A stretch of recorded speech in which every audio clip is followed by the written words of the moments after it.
Persib terancam tak memiliki kandang. Kompetisi berjalan tergantung vaksin corona. Berita klub Liga 1 dan juga berita dari Extra Time. Hai Rio Hotspot Lovers, inilah Rio Hotspot edisi kali ini.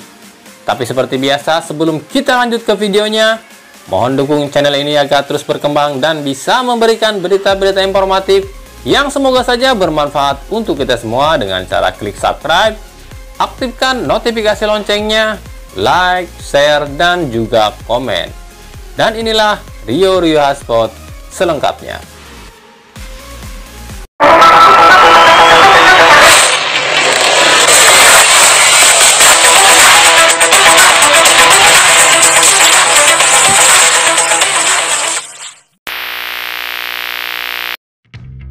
Persib Bandung terancam tak memiliki kandang pada lanjutan Liga 1 2020-2021. Pasalnya stadion yang biasa dipakai markas untuk Persib, yakni Stadion GBLA, resmi ditunjuk menjadi venue Piala Dunia U20.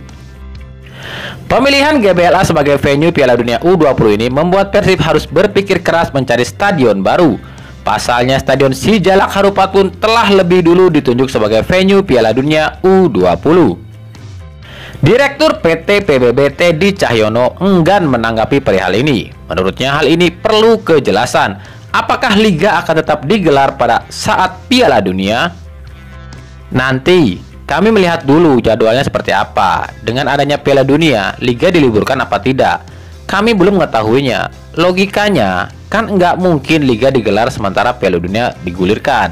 Sampai saat ini kami belum menerima jadwal resminya. Satu hal yang pasti, kalau jadwal sudah fix Februari, kita akan berkumpul awal Januari, ujar Teddy Cahyono.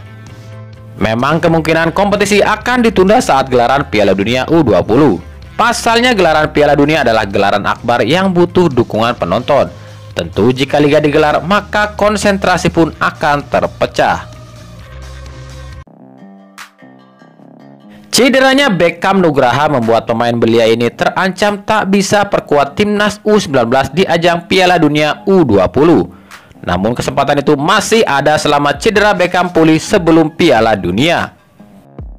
Namun kabar terbaru menyatakan jika pelatih Sintayong tertarik mengambil salah satu pemain muda Persib yang kini menghuni skuad U16, yakni Ronaldo Kuateh, untuk masuk ke skuad U19. Sintayong menganggap kemampuan Ronaldo di atas rata-rata dan bisa menjadi angin segar bagi timnas U19. Meskipun posisi Ronaldo berbeda dengan Beckham, yakni seorang penyerang. Jika Ronaldo jadi bergabung dengan timnas U19, berarti Ronaldo akan menyamai Kakang Rudianto yang juga anggota Garuda Select namun masuk sebagai skuad U19.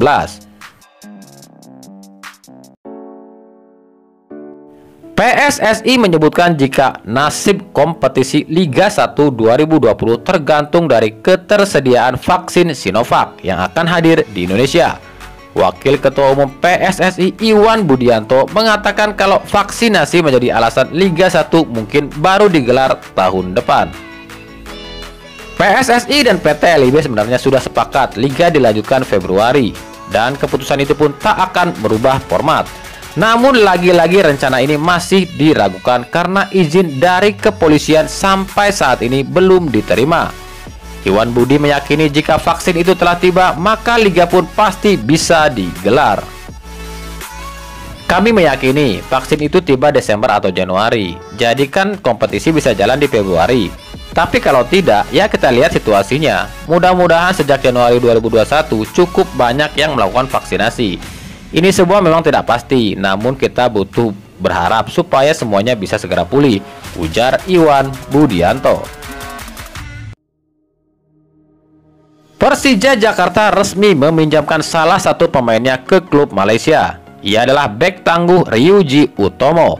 Persija meminjamkan Ryuji ke klub Penang FC selama 1 musim. Menurut Presiden Persija Muhammad Prapanca, hal ini demi berkembangnya pemain itu sendiri selama kompetisi tidak berjalan. Proses perpindahan Ryuji ke Penang FC sudah rampung. Mereka tertarik dengan Ryuji karena kualitas serta punya kepribadian yang bagus. Kami yakin setelah pulang dari Malaysia, dia makin matang dan bisa menjadi tembok kokoh bagi Persija, ujar Muhammad Prapanca. Presiden Republik Indonesia Joko Widodo mengeluarkan surat keputusan membubarkan 10 lembaga negara non-kementerian. Dari 10 lembaga tersebut terdapat Lembaga Badan Olahraga Profesional Indonesia atau BOPI. Presiden menilai lembaga-lembaga ini tak efisien dan hanya membebani negara. Lembaga BOPI yang diketuai oleh mantan atlet renang Indonesia Richard Sambera ini harus menerima dengan lapang dada. Namun Richard berharap ada lembaga lain yang seperti BOPI kelak untuk olahraga nasional. Dibubarkannya BOPI oleh Presiden ternyata disambut baik oleh tim Arema. Arema sendiri pernah bermasalah dengan BOPI pada 2015 silam saat terjadi dualisme kompetisi. Saat itu Arema dilarang ikut kompetisi 2015 karena adanya dualisme. Arema mendukung apapun upaya pemerintah. Bagi kami, BOPI pernah hadir memberikan penilaian objektif pada kami di 2015 lalu. Mereka punya peran aktif memberikan saran dan masukan mengelola klub. Tapi apapun itu kami tidak dendam dengan terhadap BOPI. Ini kan keputusan pemerintah. Ya kami dukunglah, ujar staf officer Arema Sudarmaji. Di Extra Time kali ini kita akan bahas pemain yang identik dengan nomor punggung 10 di Indonesia. Meninggalnya sang legenda sepak bola asal Argentina Diego Maradona menimbulkan wacana agar mempensiunkan nomor punggung 10 dari dunia sepak bola. Namun wacana ini masih sebatas wacana saja. Di dunia sendiri banyak sekali pemain yang identik dengan nomor 10. Mulai dari Pele, Alessandro Del Piero, Francesco Totti, hingga yang terkini adalah Lionel Messi. Nah, lalu di Indonesia sendiri siapa saja pemain yang paling identik dengan nomor punggung 10? Berikut ulasannya.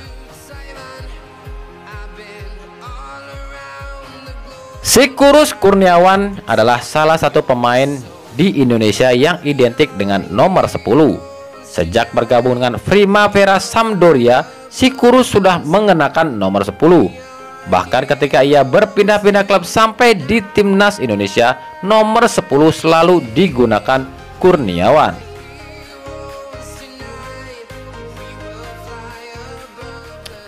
Legenda Persipura ini sejak bergabung dengan Persipura hingga pensiun, nomor 10 selalu menjadi nomor punggung Ifak Dalam.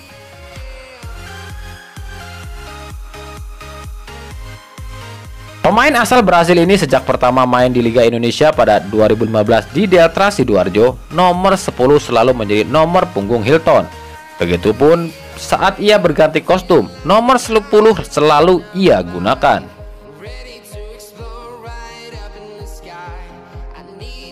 Gelandang asal Liberia ini mencuat namanya ketika berseragam Sriwijaya FC. Zahrahan selalu identik dengan nomor 10. Namun musim ini ketika ia dipinjamkan ke PSS Sleman, nomor 10 tak bisa ia kenakan.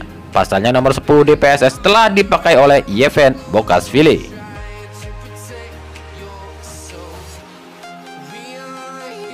Gelandang asal Argentina ini memulai karir di Indonesia pada 2007 bersama tim Persija Jakarta. Sejak itu nomor 10 pun selalu melekat pada Robertinho Pugliara.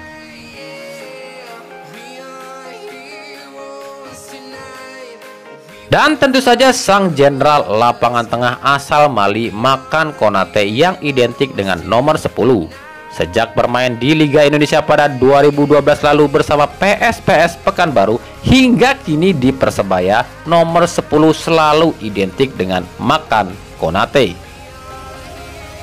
Memang nomor punggung 10 selalu istimewa di setiap para pemain sepak bola. Pasarnya nomor 10 dianggap nomor hebat yang harus dikenakan para pemain kelas hebat yang bisa menjadi legenda. Nah, itulah tadi Rio Hotspot edisi kali ini. Ikuti terus berita seputar sepak bola khususnya Liga Indonesia dan pernak-perniknya hanya di Rio Hotspot. Terima kasih yang telah menyaksikan video ini dan mengunjungi channel ini. Kritik dan saran tetap kami nantikan di kolom komentar atau di media sosial kami di bawah ini. Sampai jumpa di video selanjutnya dan salam Rio Hotspot.